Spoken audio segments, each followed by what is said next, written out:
Today's video is by request. One of my subscribers, Jatna77, has asked me how I dial in my lead tones and also asked if I would share some Kemper profiles that are good for leads. As far as the Kemper part goes, I've already got a video up here. I'll list it with my top 5 Kemper profiles. So I'm just going to get more into the studio part of it and how I actually dial in the lead tone and the way I use my effects and whatnot. So let's switch the camera over to the desk and load up the studio and get rolling with it.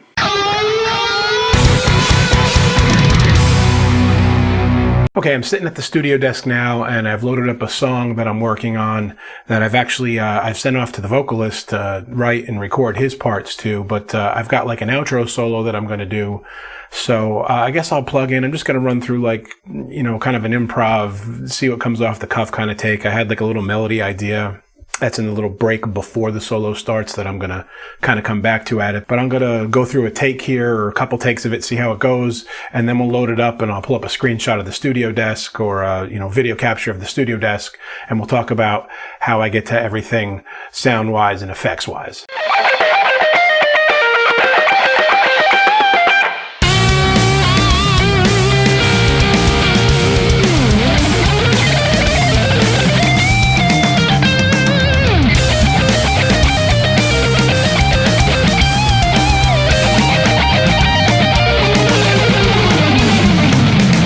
Alright, so you can see I've got the channel strip loaded and Reaper here, and what you heard there in my take of it was the dry sound. I haven't affected yet, and I haven't done anything else to it other than running it through the channel strips, which we'll talk about in a second. And also, when I'm choosing, the first thing is choosing which pickup selection to use on the guitar. I tend to do my rhythms like most people with the bridge pickup, unless it's kind of like a groovy single note thing.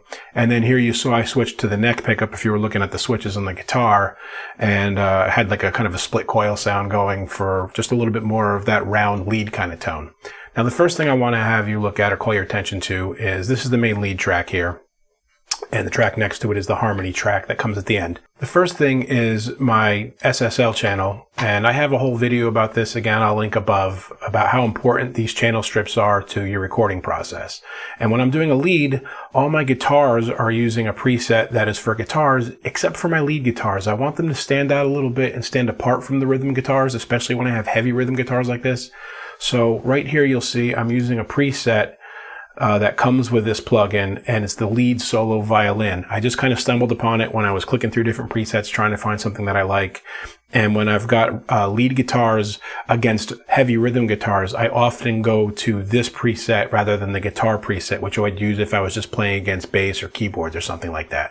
So that's thing number one you want to look into here when you're setting up your tone. Okay, the second thing is that I am a big fan of delay. I use it all over my leads, and I've got a delay plugin here, also a waves plugin on the main lead channel. And it's just a basic stereo ping pong kind of delay. And that's a preset I have here. Again, classics, just basic stereo.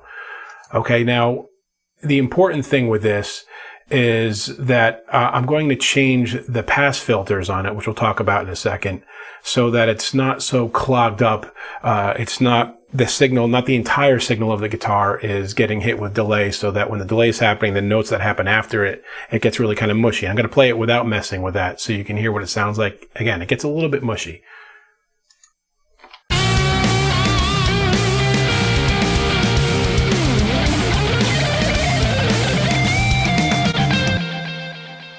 Yeah, you can hear it repeating.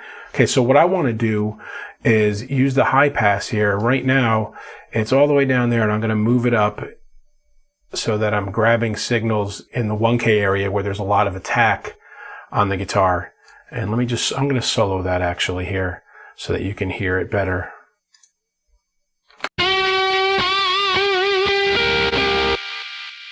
Hear how now it's just cut off and only those little bit of highs are coming through?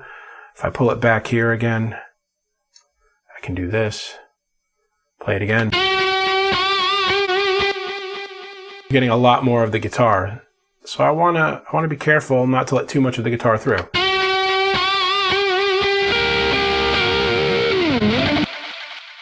Then I get more of that wispy kind of thing. I can also go the other way with it. Put that back and then move the low pass.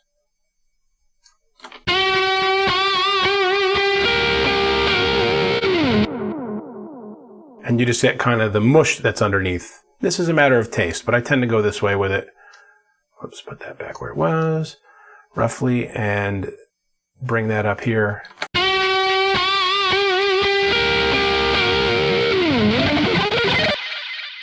little bit sloppy there, but I got what I want.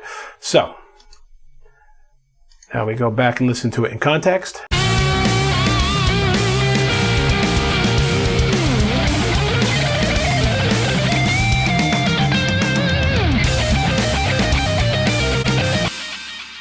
Good, it's not overpowering the track anymore, but I still have a nice bit of delay there. Now, the next thing is the harmony track. At the end here, I have a second guitar that comes in along with it. Yeah, and it gets a little bit overpowering at the volume I have it, but I have a filter loaded up here. What I want to do with the harmony guitar is, and this is a Fab filter, by the way, if you're not familiar with these. And this is Pro R, which is the reverb channel. I've used one of the presets here, bright, wide, excitation synced. And I just bring the mix down. It's at about 62%. I will solo this here for a second. It adds a nice little bit of, it spreads it out, and it's got that high, again, I'm using the word wispy, kind of airy quality to it. And when you put the plugin in, now the harmony is not going to overpower the lead so much, and it's also going to spread it out kind of wider sounding, which has a nice little effect to it when you go to a harmony in a position like this.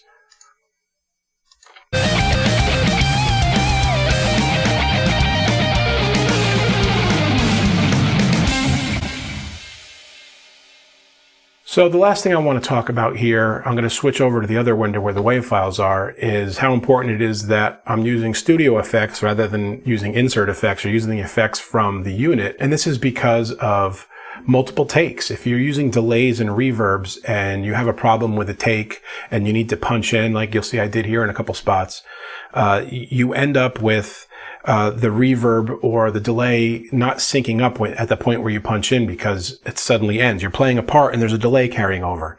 And you go to the next part, the delay's still carrying. If you punch in without playing what happened before it, your delay suddenly ends and then starts up again. So you either have to sync up with what you played in the measure before it, or if, like I'm doing here, I'm recording dry and all the effects other than the distortion are being done in the studio, then the delay and reverb is being added afterwards, and you have much easier time doing your punch-ins. So now you can see, if we look over here at the main lead track, I've got a punch in here because I had kind of a bit of sloppiness. On the original take that's in the video, I hit a dead note. Yeah, that was a mess. So I went and fixed that up, and I kept the video version of it where I messed it up, but it's close enough. It sounds all right. And it looks like I'm actually playing it correct, I guess. And the same thing happened here. So if I had had the effects on the insert, I would have had to play all that stuff leading up to where I punched in. So that's kind of like a little bit of a bonus tip for you there on how you need to do these things with the effects later if you're going to be punching in a decent amount. And, most of the stuff that I play, I screw up at least 40 or 50 times on the way in. So there's a lot of punching going on. On defenseless women. So one more time, everything in context now.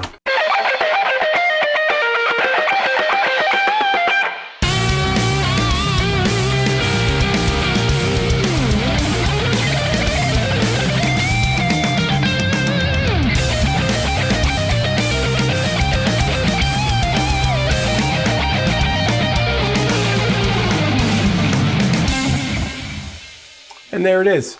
I hope that made sense to you. For my user who asked about how I get my lead tones, you can see I'm not doing much with EQ or anything. I get a good tone going in. I know a few patches that I like. That orange rock reverb one is fantastic on the Kemper.